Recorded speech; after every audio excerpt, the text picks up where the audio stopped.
Assalamualaikum warahmatullahi wabarakatuh. Selamat pagi anak-anak.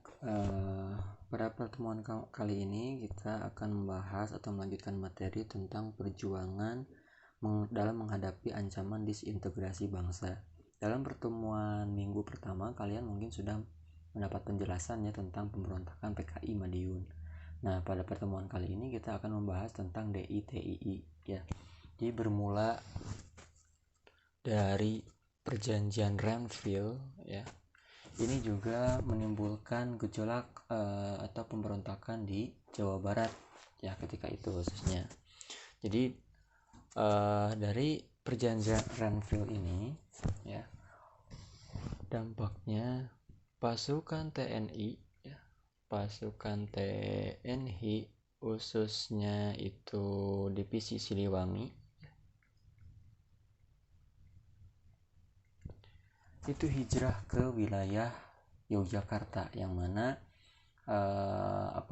perjanjian Renville ini kan isinya salah satunya ya untuk mempersempit wilayah RI ya, Republik Indonesia ketika itu, yang mana wilayah Jawa Barat sebelum Renville itu merupakan wilayah Republik Indonesia berdasarkan perjanjian Linggarjati. Tapi pada masa perjanjian atau setelah Renville, wilayah Indonesia itu semakin menyempit ya, yang mana wilayah Jawa Barat itu sudah tidak termasuk lagi ke dalam wilayah RI atau Republik Indonesia. Maka dari itu TNI atau Divisi Siliwangi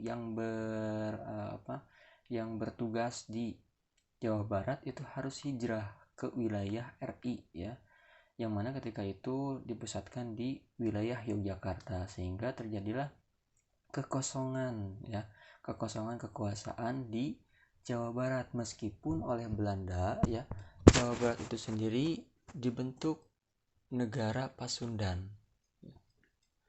Salah satu tokohnya mungkin ada ya Surya Kartalegawa. Nah, ini merupakan negara bentukan Belanda ya, bentukan Belanda untuk memecah belah Indonesia seperti itu. Nah, selain itu juga ya, ada seorang tokoh di Jawa Barat itu, tokoh agama ya, yaitu SM Kartosuwiryo atau Sekar Maji Marijan Kartosuwiryo ya. Jadi beliau ini merupakan tokoh agama ya, tokoh perjuangan juga yang memiliki ideologi Islam. Dia merupakan salah satu kawan lama Soekarno ya, karena dulu pernah satu kosan dengan Soekarno dan juga Semaun ya, di kosan yang sama, yaitu kosan Cokro Aminoto. Jadi Cokro Aminoto itu melahirkan 3 tokoh yang sangat berpengaruh di Indonesia ya, dengan ideologi yang berbeda pula. Satu ya yang beraliran agama atau agamis ya, Kartosuwiryo, ideologi Islam yang fanatik terhadap ideologi Islam. Yang kedua itu ada Soekarno yang ideologinya nasionalis. Kemudian juga ada Semaun yang ideologinya sosialis komunis ya. Jadi ada 3 murid yang berbeda ya, yang dihasilkan oleh Cokro Aminoto ketika itu. Nah, Kartosuwiryo ini memiliki cita-cita untuk mendirikan negara Islam ya di Indonesia. Negara Islam di Indonesia. Ketika divisi Siliwangi atau pasukan RI dihijrahkan ke Yogyakarta, itu dimanfaatkan oleh Kartosuwiryo. Ditambah lagi ada pasukan Hizbullah ya, Hizbullah dan Sabilillah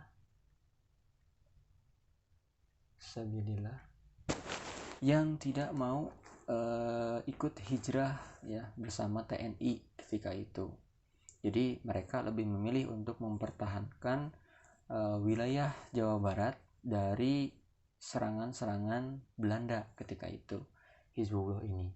Nah, Kartosuwiryo yang memiliki gagasan untuk mendirikan negara Islam di Indonesia ya, kemudian juga didukung adanya Hizbullah dan Sabilillah ya, laskar Islam ya, laskar bersenjata Islam.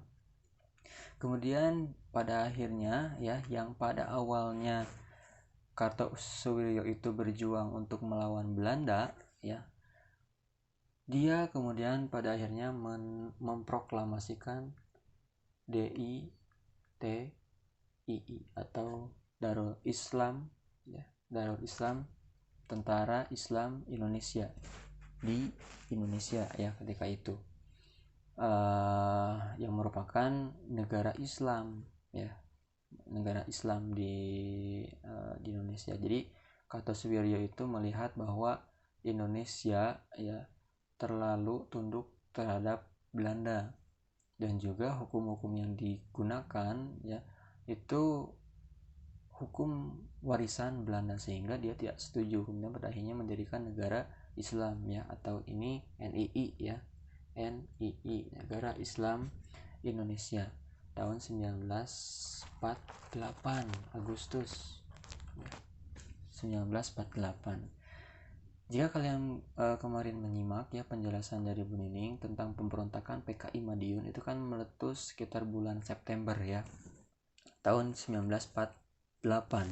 Nah, Agustus 1948 itu juga sudah terjadi, ya,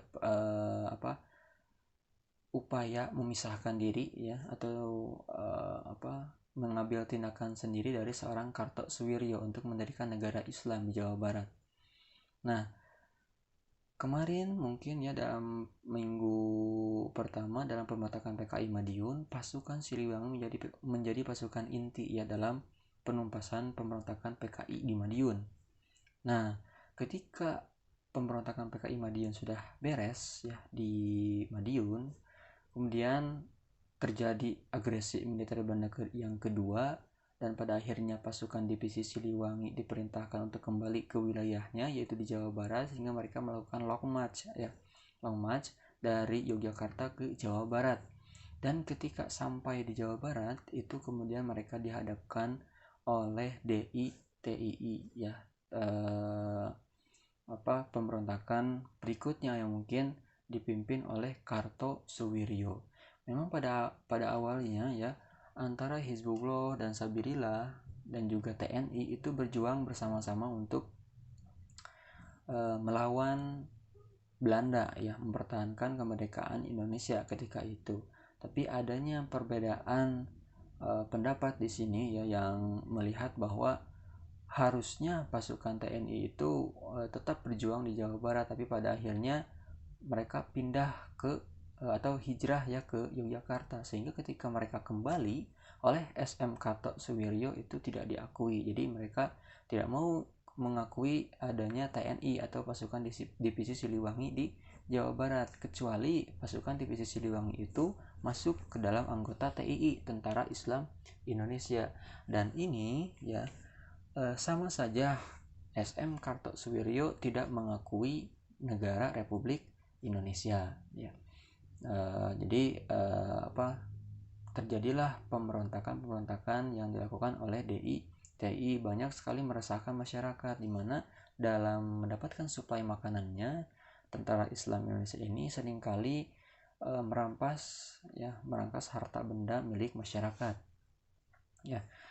Nah, dalam upaya untuk penumpasan DITI di Jawa Barat ini, ya, pemerintah pada awalnya memang belum terarah, ya, untuk melakukan penumpasan. Karena apa? Karena pemerintah ketika itu masih berfokus untuk mempertahankan kemerdekaan, ya, dari gempuran-gempuran Belanda ketika itu, ya. Nah, barulah pada tahun-tahun berikutnya, ketika suasana sudah semakin aman, ya, dan juga diberikannya kedaulatan bagi Indonesia, ya, tahun 1949 akhir, ya, Desember. Nah, barulah yang pemerintah ketika itu berfokus untuk melakukan penumpasan terhadap pemberontakan yang terjadi di wilayah Indonesia, ya, ketika itu. Jadi dilakukanlah operasi pagar betis khususnya untuk penumpasan pemberontakan DITI ini, ya, operasi pagar betis. Jadi operasi pagar betis ini merupakan operasi militer untuk menumpas pemberontakan DITII, ya, dengan menggunakan atau dengan bekerja sama dengan masyarakat atau rakyat ketika itu, karena masyarakat dianggap lebih tahu mana yang anggota TII, ya, Tentara Islam Indonesia, mana yang rakyat biasa, karena secara penampilan antara TII dan rakyat biasa itu tidak jauh berbeda, ya, tidak jauh berbeda. Jadi di sini digunakanlah ya masyarakat sebagai intelnya lah, katakanlah ya, sebagai orang yang memberikan informasi terhadap TNI ketika itu. Dan tujuan utama dari operasi Pagar Betis ini yaitu untuk membatasi ruang gerak, ya, ruang gerak dan memutus suplai makanan dari TII itu sendiri, ya. Jadi ruang gerak dari TII ini kemudian dibatasi ya oleh masyarakat dan juga TNI, sekaligus hal itu membuat suplai makanan ke tentara Islam Indonesia yang berada di hutan-hutan, di pegunungan itu semakin berkurang, ya, sehingga pada akhirnya tahun 1962 pemberontakan ini dapat diakhiri ya dengan tertangkapnya SM Kartosuwiryo. Ya, lumayan cukup lama untuk menumpas gerakan pemberontakan ini, ya, SM Kartosuwiryo, dan pada akhirnya Kartosuwiryo itu sendiri dihukum mati, ya. Nah, selain pemberontakan DITI di Jawa Barat, pemberontakan DITI juga terjadi di Jawa Tengah, ya, di Jawa Tengah. Nah, prosesnya itu hampir mirip ya dengan yang terjadi di Jawa Barat. Jadi pasukan-pasukan TNI, ya, TNI di Brebes, ya, di Pekalongan, kemudian juga Tegal, ya, itu dimobilisasi atau dihijrahkan ke wilayah Yogyakarta, ya. Nah, di sini ada juga pasukan Hizbullah, ya, pimpinan Amir Patah, ya. Amir Patah, Hizbullah, ya, yang juga tidak mau dihijrahkan ke wilayah Yogyakarta, sehingga pada akhirnya nanti ketika pasukan TNI ditugaskan untuk kembali ke wilayah masing-masing, ya, ke wilayah Brebes, Pekalongan, dan Tegal, itu sudah dihadapkan dengan pasukan Hizbullah Sabilillah yang sudah berjuang melawan Belanda dengan cara yang berbeda, gitu ya. Nah, seperti itu. Pada awalnya antara Hizbullah dan TNI itu terjalin kesepakatan ya agar keduanya tidak terjadi bentrok. Tapi pada akhirnya ya kedua pasukan bersenjata ini ya antara Hizbullah dan TNI juga terjadi ketegangan-ketegangan. Karena mungkin di sini ada perbedaan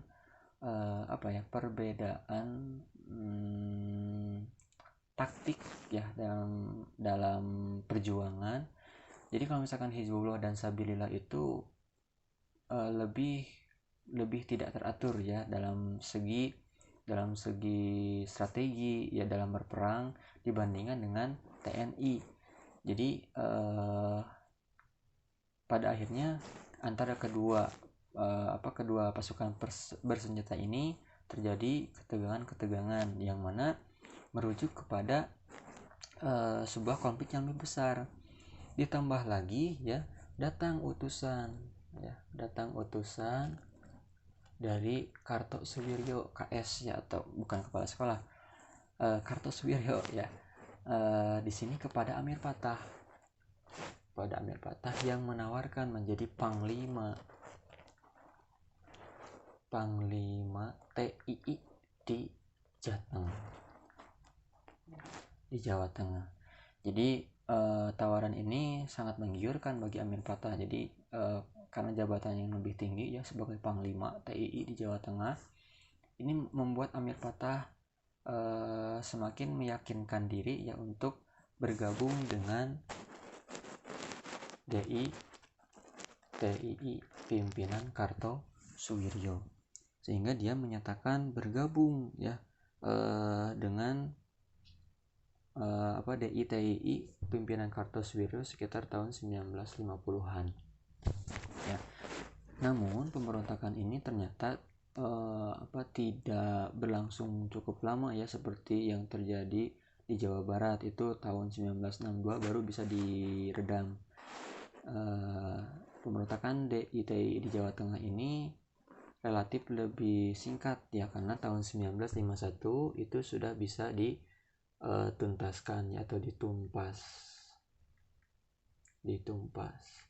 Nah, selain itu ya, selain Amir Patah juga ada tokoh Kiai Haji Mahmud atau Kiai Somalangu. Kiai Somalangu ini juga didukung oleh AUI. AUI itu apa? Angkatan bersenjata ya, merupakan angkatan bersenjata, angkatan umat Islam. Ya. Jadi AUI ini merupakan angkatan bersenjata yang dulu ya berjuang bersama-sama dengan TNI dalam menghadapi Belanda ya, untuk mempertahankan kemerdekaan. Namun sama halnya ya, ketika itu tidak mau ikut dimobilisasi, dan pada akhirnya AUI ini juga ikut ya dalam pemberontakan DITII yang berlandaskan Islam ya, karena AUI ini juga ternyata memiliki cita-cita untuk mendirikan negara Islam ya, negara berdasarkan Islam. Dan pemberontakan ini juga dapat diakhiri ya, hanya beberapa bulan.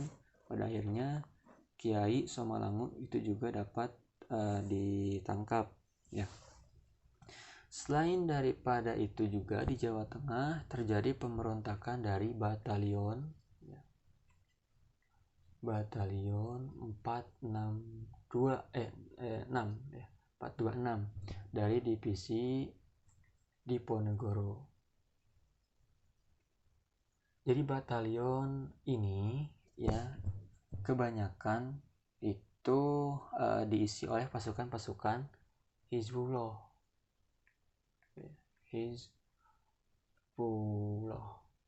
Nah, pasukan-pasukan Hizbullah ini menunjukkan rasa simpatinya terhadap kawan-kawannya, mungkin ya, kawan-kawannya yang tergabung dalam AUI, yang tergabung dalam pasukan Hizbullah Amir Patah, sehingga pada akhirnya batalion 462 ini tergoda untuk ikut berjuang sesuai dengan ideologi Hizbullah itu sendiri.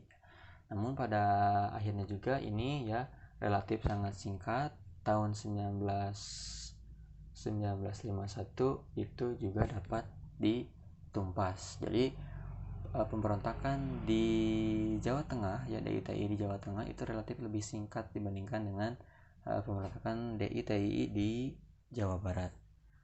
Selain pemberontakan yang terjadi di Pulau Jawa ya, pemberontakan DITII juga terjadi di Pulau Sulawesi ya, yaitu di Sulawesi Selatan. Tokohnya yaitu Kahar Muzakar.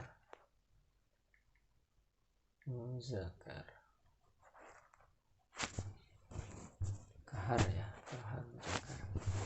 Nah, sama ya, awal mula terjadinya pemberontakan DITII di Sulawesi Selatan itu juga adanya ketidakpuasan atau kekecewaan ya dari pasukan-pasukan bersenjata, yang mana ya kalau misalkan penyebab dari terjadinya pemberontakan DITII di Sulawesi Selatan ini lebih kepada kebijakan pemerintah, yang mana pemerintah itu memiliki kebijakan RERA ya, atau reorganisasi dan rasionalisasi. Ini dicetuskan oleh Muhammad Hatta, di mana RERA ini suatu program untuk melakukan penataan kembali ya TNI, dan di Sulawesi Selatan itu ada KGSS ada KGSS. KGSS itu kepanjangan dari Komando Gerilya ya Sulawesi Selatan. Jadi merupakan pasukan TNI yang berada di Sulawesi Selatan. Ini terdiri dari kurang lebih ada 16 batalion. Bayangkan ya, satu batalion saja itu bisa 1000 pasukan, 1000 prajurit. Ini ada 16 batalion, berarti kurang lebih ada sekitar 16.000 pasukan ya di Sulawesi Selatan. Dan ini ya KGSS oleh pemerintah itu direncanakan diadakannya rera, sehingga dari 16.000 ini ya 16.000 batalion itu disederhanakan, diseleksi kembali tentara-tentara yang tidak sesuai kualifikasi akan dikeluarkan. Dan itu sangat tidak disetujui oleh seorang Kahar Mujakar. Kahar Mujakar ini pernah berjuang di Jawa Tengah ya. Ini pernah berjuang di Jawa Tengah, di Yogyakarta khususnya, itu sebagai komandan ya, sebagai komandan dari KGSS. Ya, KGSS. Komando grup ya Sulawesi Selatan. Itu di Yogyakarta, dia diperintahkan untuk menjadi komandan di sana. Dan setelah perang berakhir, kemudian Kahar Mujakar diperintahkan kembali ke Sulawesi Selatan untuk mengatasi permasalahan KGSS ini di Sulawesi Selatan. Ya, yang terjadi adalah ternyata Kahar Mujakar tidak sepakat dengan tujuan pemerintah untuk membubarkan ke-16 batalion ini ya, dan kemudian mengerucutkan tentara-tentaranya. Justru yang terjadi adalah Kahar Mujakar meminta ya panglima dari KGSS ini harusnya ini dibentuk batalion sendiri ya, yaitu batalion Hasanuddin.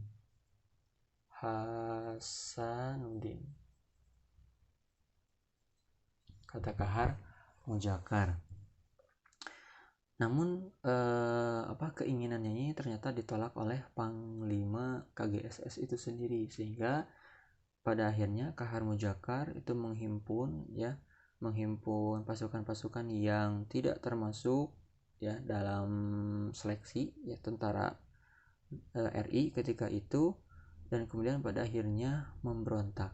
Dan pada 7 Agustus 1953 menyatakan diri bergabung ke dalam DITII pimpinan Kartosuwiryo. Dan setelah itulah Kahar Mujakar ini resmi ya dinyatakan sebagai pemberontak, sehingga pada akhirnya dilakukanlah operasi militer ya ke Sulawesi Selatan. Dan operasi yang dilakukan adalah operasi kilat ya.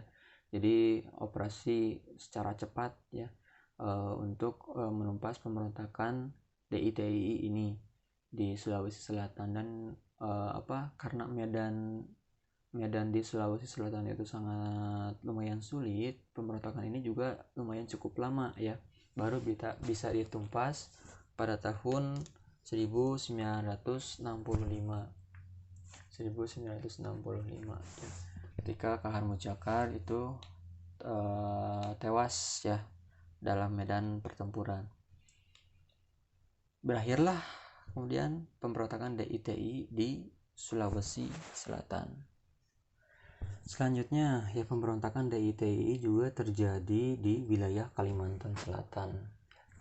Di Kalimantan Selatan. Nah, di Kalimantan Selatan ini terdapat suatu pasukan angkatan laut ya Republik Indonesia.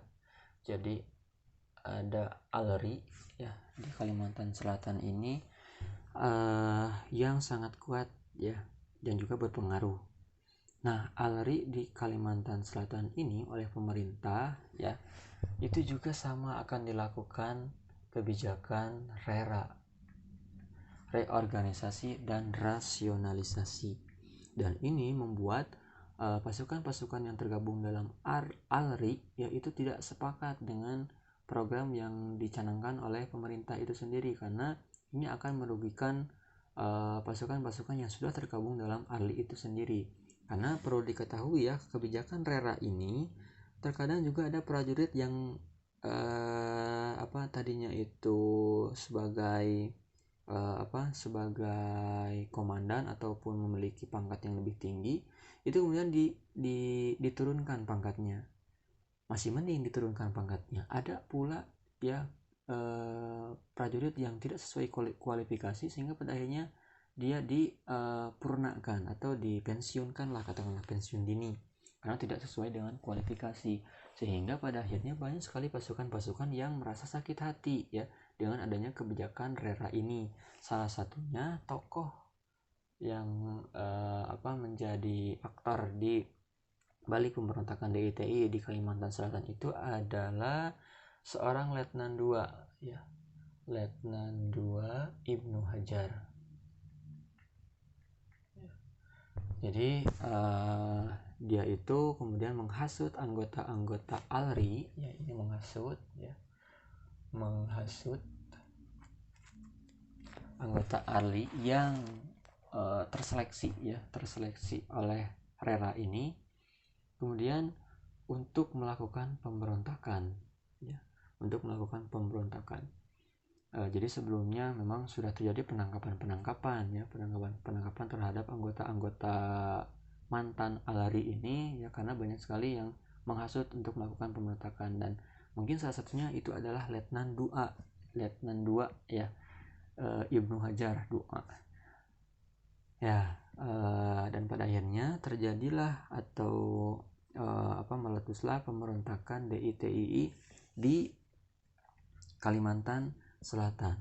Nah, kalau misalkan tadi ya di Sulawesi Selatan itu ada Kahar Mujakar dan kemudian dia mengusulkan dibentuknya Batalion Hasanuddin. Nah, justru kalau Ibnu Hajar ini membentuk kesatuannya itu ya, kesatuan yang tadi mengumpulkan pengikutnya itu, kemudian dibentuklah KRIYT ya. Apa itu KRIYT? Yaitu Kesatuan Rakyat Indonesia yang Tersakiti. Bukan tersakiti ya, tapi yang tertindas. Jadi Ibnu Hajar itu membentuk KRIYT. Jadi Kesatuan Rakyat Indonesia yang Tertindas ya, menamakan pasukannya tersebut. Dan pada tahun 1954 ya menyatakan bergabung ke dalam DITII pimpinan Kartosuwiryo di Jawa Barat ya, dan dia diangkat sebagai Panglima TII ya, sebagai Panglima TII di Kalimantan. Oleh siapa? Oleh Kartosuwiryo. Kejadian ini lantas membuat pemerintah melakukan operasi penumpasan ya terhadap pasukan-pasukan Ibnu Hajar, dan pada akhirnya pada tahun 1963 pemberontakan ini dapat diakhiri ya dengan dijatuhkannya hukuman mati bagi Ibnu Hajar IH. Dan berakhirlah pemberontakan DITII di Kalimantan Selatan. Selanjutnya pemberontakan DITII yang terakhir itu terjadi di wilayah Aceh. Ini penyebabnya agak berbeda ya dengan pemberontakan DITII di wilayah lain, di mana kalau misalkan di Aceh itu berawal dari kebijakan pemerintah pada tahun 1950 ya. Pada tahun 1950 pemerintah melakukan kebijakan menurunkan status Aceh yang tadinya provinsi itu menjadi bagian dari wilayah Sumatera. Jadi Aceh diturunkan status provinsinya dan tergabung ke dalam Provinsi Sumatera Selatan. Dan ini mendapat penolakan dari PUSA. Apa itu PUSA? Persatuan Persatuan Ulama Seluruh Aceh. Ya, PUSA ini. Salah satu tokohnya itu ada yang bernama Daud Bereh.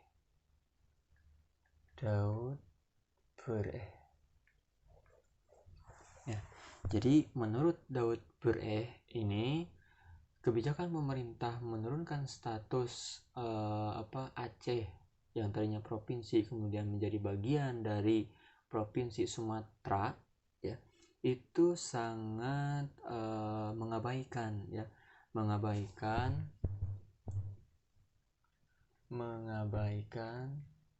perjuangan rakyat Aceh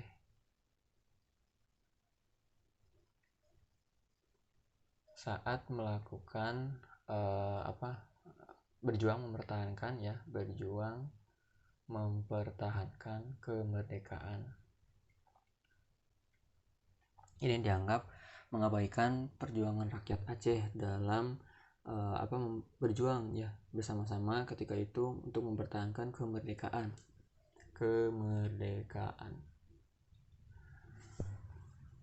Nah, sehingga pada awalnya memang ya pemerintah melakukan upaya damai, di mana diutuslah beberapa pejabat-pejabat tinggi ya, atau tokoh-tokoh di pemerintahan. Salah satunya mungkin ada Wakil Presiden Muhammad Hatta ya, kemudian juga ada Perdana Menterinya M. Natsir, bahkan Soekarno sendiri itu turun tangan ya untuk melakukan upaya damai dengan Aceh gitu. Karena penggabungan Aceh dan ini bertujuan untuk lebih memudahkan koordinasi untuk wilayah Republik Indonesia. Jadi betapa pentingnya penggabungan antara Aceh dan Provinsi Sumatera ini gitu ya. Tapi tetap saja ya, meskipun sudah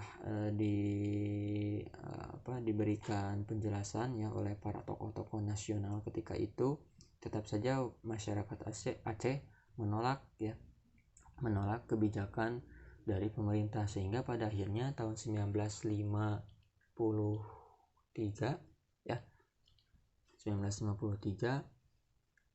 Daud Bereh menyatakan diri bergabung dengan DITII pimpinan Kartosuwiryo di Jawa Barat ya.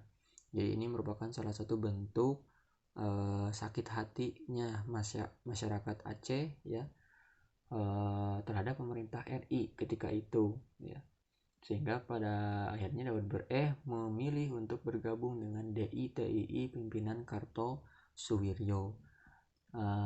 Namun akhir dari pemberontakan ini justru berbeda ya dengan wilayah-wilayah lain. Kalau misalkan di wilayah-wilayah lain banyak sekali tokoh-tokoh yang menjadi aktor di belakang pemberontakannya itu dihukum mati. Berbeda dengan Daud Bereh, itu kemudian dapat diampuni ya oleh Mahkamah Militer Indonesia, Tentara Republik Indonesia ketika itu. Jadi pemberontakan ini kemudian dapat diakhiri ya dengan upaya pemerintah itu sendiri ya, bukan melakukan operasi militer tapi melalui diplomasi atau upaya damai dengan rakyat Aceh itu sendiri agar tidak terjadi kesalahpahaman ya. Salah satunya mungkin ada tokoh yang mana M. Yasin ya, yang namanya M. Yasin itu diberikan tugas untuk memberikan penjelasan kepada masyarakat Aceh ya, supaya tidak terjadi kesalahpahaman. Dan pada akhirnya pemerintah juga ya tahun 1959 itu memberikan kembali status daerah istimewa ya bagi Aceh. Dan pada akhirnya tahun 1962 Daud Bereh pun itu kembali ya menyerahkan diri dari medan pertempuran ya, dan kemudian dia juga diampuni untuk tidak dieksekusi mati seperti halnya tokoh-tokoh pemberontakan di wilayah lain ya, seperti itu.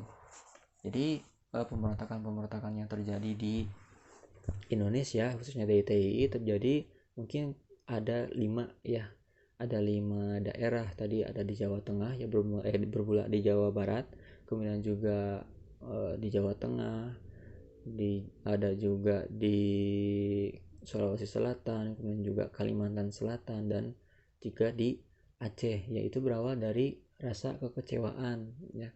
Jadi pada intinya di sini ya kita dapat mengambil poin bahwa segala sesuatunya itu jangan terlalu diambil hati lah ya, karena kita harus juga mengedepankan persatuan ya, karena kemerdekaan Indonesia itu bukan dihasilkan atau bukan atas perjuangan salah satu golongan ataupun salah satu ideologi, bukan ya, tetapi berkat perjuangan seluruh masyarakat Indonesia ya, mau itu ideologinya apa, agamanya apa, itu kemerdekaan Indonesia dihasilkan dari perjuangan seluruh rakyat ya, mau itu ideologinya A, B lah, kemudian juga agamanya apa lah, itu tetap saja ya Indonesia bisa merdeka seperti ini bukan hanya atau berkat satu golongan saja, tetapi banyak sekali golongan. Jadi tidak boleh kita mengedepankan ideologi ataupun agama-agama tertentu, terlalu fanatik terhadap agama-agama tertentu, tidak boleh ya. Jadi itu salah satu upaya menghadapi ancaman disintegrasi bangsa ya, sekitar tahun 40 atau awal 50-an ya, akhir 48 49 sampai tahun 1960-an ya, untuk memberantas pemberontakan DITII, seperti itu. Untuk materi selanjutnya mungkin akan disampaikan oleh Bu Nini ya, jangan lupa absensi diisi ya, presensi diisi. Kita ketemu lagi di pertemuan berikutnya. Terima kasih. Wassalamualaikum warahmatullahi wabarakatuh.